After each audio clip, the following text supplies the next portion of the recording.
ನಮಸ್ಕಾರ, ನೀವು ನೋಡ್ತಾ ಇದ್ದೀರಾ ಹೋಮ್ ಫಸ್ಟ್. ನಾನು ರಾಹುಲ್ ದಯಾನ್. ಜಯನಗರ ಸ್ವಾತಂತ್ರ್ಯ ಬಂದ ಮೇಲೆ ಸರ್ ಎಂ ವಿಶ್ವೇಶ್ವರಯ್ಯ ಅವರು ಡಿಸೈನ್ ಹಾಗೂ ಪ್ಲಾನಿಂಗ್ ಮಾಡಿ ಕಟ್ಟಂಥ ಏರಿಯಾ ಇದು.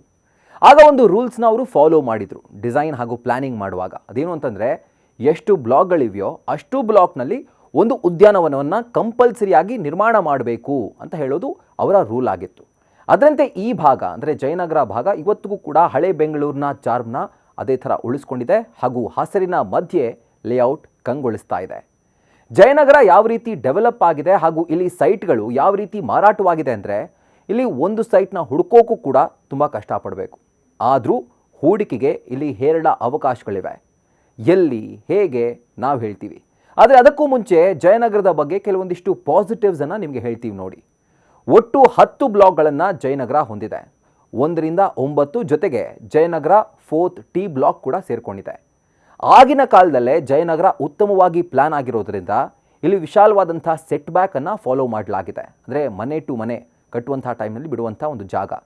ಇದರಿಂದ ಗಾಳಿ ಬೆಳಕಿಗೆ ಇಲ್ಲಿ ಕೊರತೆನೇ ಇಲ್ಲ. ಇನ್ನು ಪ್ರತಿಷ್ಠಿತ ವಿದ್ಯಾಸಂಸ್ಥೆಗಳು, ಹಾಸ್ಪಿಟಲ್ಗಳು, ಶಾಪಿಂಗ್ ಆಪ್ಷನ್ಸ್, ರೆಸ್ಟೋರೆಂಟ್ ಹಾಗೂ ಪಬ್ಗಳು ಕೂಡ ಈ ಒಂದು ಜಾಗದಲ್ಲಿ ತುಂಬ ಇದ್ದಾವೆ. ಕೆಲವೊಂದಿಷ್ಟು ಐಕಾನಿಕ್ ಫುಡ್ ಜಾಯಿಂಟ್ಗಳು ಇಲ್ಲಿವೆ. Cool joint, dosa corner, Iyengar bakery, ತಾಜಾ ತಿಂಡಿ, ಮೇಘನಾಸ್, ಹೀಗೆ ಇಲ್ಲಿ ಮೂಲ ಸೌಕರ್ಯಕ್ಕೆ ಯಾವುದೇ ಕೊರತೆ ಇಲ್ಲ. ಆದರೆ ಸಮಸ್ಯೆ ಇರೋ ಕಡೆ ಸ್ವಲ್ಪ ಗಮನ ಹರಿಸಬೇಕು. ಇನ್ನು ಕಾನೂನು ಸುವ್ಯವಸ್ಥೆ ಉತ್ತಮವಾಗಿದೆ. ಇನ್ನು ಕನೆಕ್ಟಿವಿಟಿ ವಿಷಯಕ್ಕೆ ಬಂದರೆ, ಇಲ್ಲಿಂದ ಬೆಂಗಳೂರಿನ ಯಾವುದೇ ಭಾಗಕ್ಕೆ ಬೇಕಿದ್ರೂ ಅಥವಾ ರಾಜ್ಯದ ಬೇರೆ ಭಾಗಕ್ಕೆ ಬೇಕಿದ್ರೂ, ಅದರ ಜೊತೆಗೆ ಹೊರ ರಾಜ್ಯಕ್ಕೂ ಕೂಡ ನಿಮಗೆ ಸಾರಿಗೆ ವ್ಯವಸ್ಥೆ ಇದೆ. ಜೊತೆಗೆ metro, BMTC, KSRTC, Ola, Uber ಎಲ್ಲವೂ ಇದೆ. ಒಂಥರ ಹಾರ್ಟ್ ಆಫ್ ದ ಸಿಟಿ ಅಂತ ಹೇಳ್ಬೋದು. ಹಳೆಯ ಬೆಂಗಳೂರಿನ ಚಾಮ್ ಜೊತೆಗೆ ಮಾಡರ್ನ್ ಟಚ್ ನಿಮಗೆ ಈ ಏರಿಯಾದಲ್ಲಿ ಸಿಗುತ್ತೆ.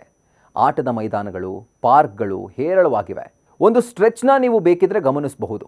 ಸೌತ್ ಎಂಡ್ನಿಂದ ನೀವು RV ಮೆಟ್ರೋ ಸ್ಟೇಷನ್ ಕಡೆಗೆ ಹೋಗುವಂಥ ಸಂದರ್ಭದಲ್ಲಿ ಬರುವಂತಹ ಗ್ರೀನ್ರಿ ಇರ್ಬೋದು, ಅಥವಾ 9th ಬ್ಲಾಕ್ನ ಮಿನಿ ಪಾರ್ಕ್ ಹಾಗೂ ಮಿನಿ ಫಾರೆಸ್ಟ್ನ ನೀವು ನೋಡಿದ್ರೆ ನಿಮಗೆ ತಿಳಿಯುತ್ತೆ ಯಾವ ಥರ ಇಲ್ಲಿ ಗ್ರೀನ್ರಿ ಇದೆ ಅಂತ. ಇನ್ನು ನಿಮಗೆ ಈ ಭಾಗದಲ್ಲಿರುವಂಥ ಕೆಲವೊಂದಿಷ್ಟು ಸಮಸ್ಯೆಗಳ ಬಗ್ಗೆ ಹೇಳ್ತೀವಿ ನೋಡಿ. ಇಲ್ಲಿಯ ಹೈ ಲ್ಯಾಂಡ್ ರೇಟೇ ಇಲ್ಲಿರುವಂಥ ಪ್ರಮುಖ ಸಮಸ್ಯೆ. ಜೊತೆಗೆ ಬೇರೆ ಏರಿಯಾಗಳಿಗೆ ಕಂಪೇರ್ ಮಾಡಿದ್ರೆ ಇಲ್ಲಿ ಬೆಲೆ ಕೂಡ ಜಾಸ್ತಿ. ಇನ್ನು ಕಮರ್ಷಿಯಲ್ ಬ್ಲಾಕ್ಗಳಲ್ಲಿ ಟ್ರಾಫಿಕ್ ಸಮಸ್ಯೆಗಳಿದ್ದಾವೆ. ಇದು ಪೀಕ್ ಹವರ್ ಹಾಗೂ ವೀಕೆಂಡ್, ರಜಾ ದಿನಗಳ ಸಂಜೆಯೊಂದು ಇದು ತುಂಬ ಜಾಸ್ತಿ ಆಗುತ್ತೆ. ರೆಸಿಡೆನ್ಷಿಯಲ್ ಏರಿಯಾಗಳಲ್ಲಿ ಪಾರ್ಕಿಂಗ್ ಸಮಸ್ಯೆ ಇದೆ. ಆದರೆ ಕಮರ್ಷಿಯಲ್ ಹಾಗೂ ರೆಸಿಡೆನ್ಷಿಯಲ್ ಏರಿಯಾಗಳಾಗಿದ್ದರೆ, ಅಂದರೆ ಒಂದು ರೀತಿ ಮಿಕ್ಸ್ ಆಗಿದ್ದರೆ, ಇಲ್ಲಿನ ನಿವಾಸಿಗಳಿಗೆ ಈ ಸಮಸ್ಯೆಗಳಿಂದ ಕಿರಿಕಿರಿ ಕೂಡ ಅನುಭವಿಸಬೇಕಾಗಿ ಬರುತ್ತೆ. ಕೆಲವು ಏರಿಯಾಗಳಲ್ಲಿ ಮೂಲ ಸೌಕರ್ಯಗಳ ಅಭಿವೃದ್ಧಿ ಆಗಬೇಕು. ಮಾಡರ್ನೈಸೇಷನ್ನಿಂದ ಎಲ್ಲೋ ಒಂದು ಕಡೆ ಈ ಹಳೆ ಏರಿಯಾದ ಚಾಮ್ ಏನಿದೆ ಹಾಗೂ ಸಂಸ್ಕೃತಿ ಏನಿದೆ, ಯಾವುದನ್ನು ಜನ ಇಷ್ಟಪಡ್ತಾರೋ ಅದು ಕಳೆದು ಹೋಗ್ತಾ ಇದೆ ಅಂತ ಹೇಳಬಹುದು. ಇನ್ನೊಂದು ಕಡೆ ನಾವು ಈ ಇನ್ವೆಸ್ಟ್ಮೆಂಟ್ ವಿಷಯಕ್ಕೆ ಬರೋ ಹಾಗಿದ್ರೆ, ಹೂಡಿಕೆಗೆ ಜಯನಗರದಲ್ಲಿ ಇನ್ನೂ ಆಪ್ಷನ್ ಇದೆ ಅಂತ ಹೇಳ್ಬೋದು. ಆದರೆ ಕಂಡೀಷನ್ಸ್ ಅಪ್ಲೈ. ಆ ಕಂಡೀಷನ್ಸ್ ಏನು ಅಂತಂದರೆ, ಬಲ್ಕ್ ಸೈಟನ್ನು ಹೊಸದಾಗಿ ಖರೀದಿ ಮಾಡ್ತೀವಿ ಅಥವಾ ಹುಡುಕ್ತಾ ಇದ್ದೀವಿ ಅಂತಂದರೆ ಅದು ಅಸಾಧ್ಯ ಅಂತಲೇ ಹೇಳಬಹುದು. ಯಾಕಂದರೆ ಇಲ್ಲಿ ಬಲ್ಕ್ ಸೈಟ್ ಆಪ್ಷನ್ಸ್ ತುಂಬ ಕಡಿಮೆ. ಆದರೆ ಇರೋ ಹಳೆ ಕಟ್ಟಡಗಳನ್ನ ಮಾಡಿಫೈ ಮಾಡಿ ಅಥವಾ ಖರೀದಿ ಮಾಡಿ ಅಥವಾ ಅದೇ ಜಾಗದಲ್ಲಿ ಅದನ್ನು ನೆಲಸಮ ಮಾಡಿ ಹೊಸ ಕಟ್ಟಡವನ್ನು ನೀವು ಕಟ್ಟಬಹುದು. ಏನೋ ಲ್ಯಾಂಡ್ ಮೇಲೆ ಇನ್ವೆಸ್ಟ್ ಮಾಡಿದರೆ ಲಾಭ ಅಂತೂ ಗ್ಯಾರಂಟಿ. ಯಾಕೆ ಅಂತಂದರೆ, ಬೆಳೀತಾ ಇರೋ ಬೆಂಗಳೂರಿನ ವೇಗದಲ್ಲೇ ಜಯನಗರ ಕೂಡ ಬೆಳೀತಾ ಇದೆ. ಮೆಟ್ರೋ ಕನೆಕ್ಟಿವಿಟಿ ಇನ್ನಷ್ಟು ಬೆಳೆದರೆ ಜಯನಗರಕ್ಕೆ ಮತ್ತಷ್ಟು ಡಿಮ್ಯಾಂಡ್ ಸೃಷ್ಟಿಯಾಗುತ್ತೆ. ಅಂದರೆ ಈಗಿರುವಂಥ ಮೆಟ್ರೋ ಆಪ್ಷನ್ಸ್ ಏನಿದ್ದಾವೆ, ಒಂದು ಗ್ರೇ ಲೈನ್ ಇರ್ಬೋದು, ಯೆಲ್ಲೋ ಲೈನ್ ಇರ್ಬೋದು, ಇವೆಲ್ಲವೂ ಡೆವಲಪ್ ಆದರೆ ಇಡೀ ಬೆಂಗಳೂರಿಗೆ ಕನೆಕ್ಟಿವಿಟಿಯನ್ನು ಜಯನಗರ ಕೊಡುತ್ತೆ. ಹಾಗಿದ್ರೆ ಇಲ್ಲಿರುವಂಥ ಪ್ರಸ್ತುತ ಲ್ಯಾಂಡ್ ರೇಟ್ನ ನಾವು ನೋಡೋ ಹಾಗಿದ್ರೆ, ಜಯನಗರದಲ್ಲಿ 9 ಬ್ಲಾಕ್ಗಳಿದ್ದಾವೆ. ಅದರಲ್ಲಿ 1, 3 ಹಾಗೂ 4ನೇ ಬ್ಲಾಕ್ ಜೊತೆಗೆ 9th ಬ್ಲಾಕ್ ಕೂಡ ಕಮರ್ಷಿಯಲ್ ಬ್ಲಾಕ್ಗಳು ಅಂತ ಹೇಳ್ಬೋದು. ಸೊ ಮೊದಲನೇ ಬ್ಲಾಕ್ನಲ್ಲಿ ನಿಮಗೆ ಪರ್ ಸ್ಕ್ವೇರ್ ಫೂಟ್ 19,000 ರೂಪಾಯಿಂದ 28,000 ರೂಪಾಯಿವರೆಗೂ ಸಿಗುತ್ತೆ.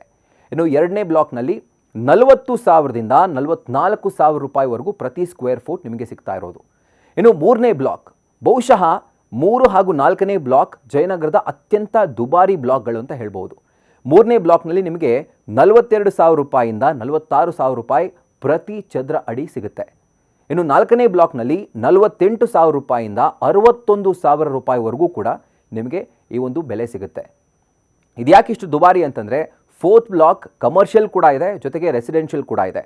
ರೆಸಿಡೆನ್ಷಿಯಲ್ ಭಾಗಕ್ಕೆ ಬಂದರೆ ನಿಮಗೆ ಲ್ಯಾಂಡ್ ರೇಟ್ ಕಮ್ಮಿ ಇದೆ. ಬಟ್ ಕಮರ್ಷಿಯಲಿ ಅಂದರೆ especially Jayanagar 4th block, bus stop ಅಥವಾ ಅಶೋಕ ಪಿಲ್ಲರ್ ಆ ಏರಿಯಾಯಿಂದ ಮುಂದೆ ಬಂದಂಥ ಸಂದರ್ಭದಲ್ಲಿ ನಿಮಗೆ ಲ್ಯಾಂಡ್ ರೇಟ್ ತುಂಬ ಜಾಸ್ತಿ ಇದೆ.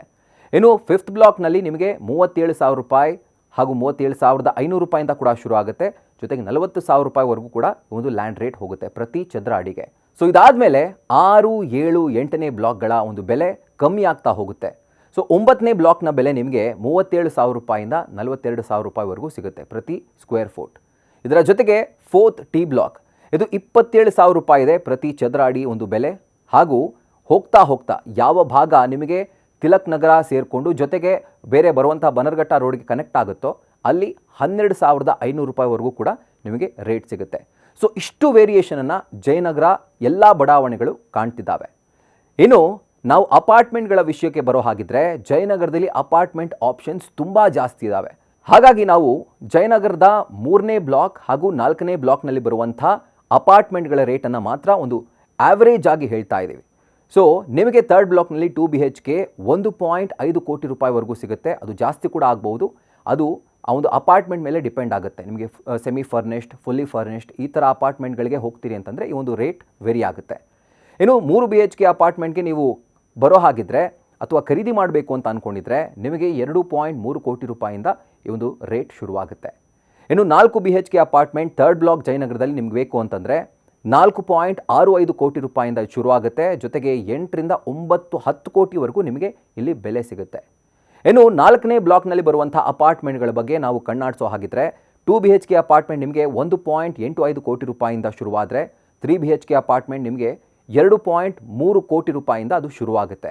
ಇನ್ನು 4 BHK ಅಪಾರ್ಟ್ಮೆಂಟ್ ನಿಮಗೆ 3.65 ಕೋಟಿ ರೂಪಾಯಿಂದ ಶುರುವಾದರೆ 8, 9, 10, 12 ಕೋಟಿವರೆಗೂ ಕೂಡ ನಿಮಗೆ ಅಪಾರ್ಟ್ಮೆಂಟ್ಗಳು ಸಿಗ್ತವೆ. ಸೊ ಇವಿಷ್ಟು ಜಯನಗರದ ಒಂದು ಓವರ್ ಆಲ್ ಆವ್ರೇಜ್ ಪಿಕ್ಚರ್ ಅಂತ ಹೇಳ್ಬೋದು, ಒಂದು ಸ್ವಾಟ್ ಅನಾಲಿಸಿಸ್.